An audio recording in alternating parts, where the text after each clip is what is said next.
السلام علیکم ورحمۃ اللہ وبرکاتہ۔ ایک دفعہ کا ذکر ہے کہ ایک پیاسا انسان کنویں کے پاس گیا جہاں ایک عورت پانی بھر رہی تھی۔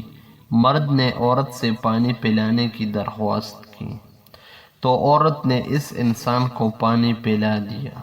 پانی پینے کے بعد مرد نے عورت سے درخواست کی کہ کیا آپ مجھے عورت کی چالاکیوں کے بارے میں بتا سکتی ہیں؟ تو اسی وقت عورت نے چلانا شروع کر دیا، بچاؤ بچاؤ! اس کی آواز سنتے ہی گاؤں والے اپنے اپنے گھروں سے نکل آئے اور کنویں کی طرف دوڑنا شروع کر دیا۔ تو یہ دیکھ کر وہ آدمی ڈر گیا اور کہا، تم ایسا کیوں کر رہی ہو؟ تو عورت نے جواب دیا کہ یہ لوگ تمہیں مارے اور خوب مارے، یہاں تک کہ مار ہی ڈالے۔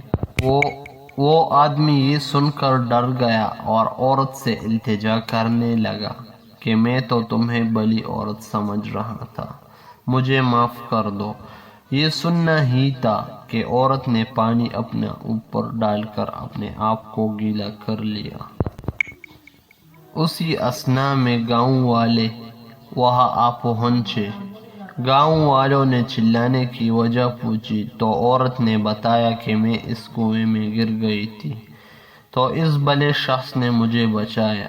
گاؤں والوں نے اسے کندھے پر اٹھا لیا اور اسے خشک کر دیا اور شاباشی دینے لگے اور اس کے بعد گھروں کو واپس چلے گئے۔ سب کے جانے کے بعد عورت نے اس پیاسے سے کہا کہ عورت کو اگر تکلیف دیں گے تو وہ تمہارا سکھ اور چین بھی چھین لے گی، اور اگر تم اس کو خوش رکھو گے تو وہ تمہیں موت کی منہ سے بھی باہر نکالے گی۔ چونکہ اللہ تعالیٰ نے عورت کی پیدائش ایک ٹیڑھی پسلی سے کی ہے، تو اگر اسے سیدھا کرنے کی کوشش کرو گے تو ٹوٹ جائے گی۔ جو مقام اللہ نے عورت کو دیا ہے وہ عورت اور مرد دونوں کو سمجھنا چاہیے۔ ویڈیو اچھی لگی ہے تو لائک اور چینل کو سبسکرائب کریں۔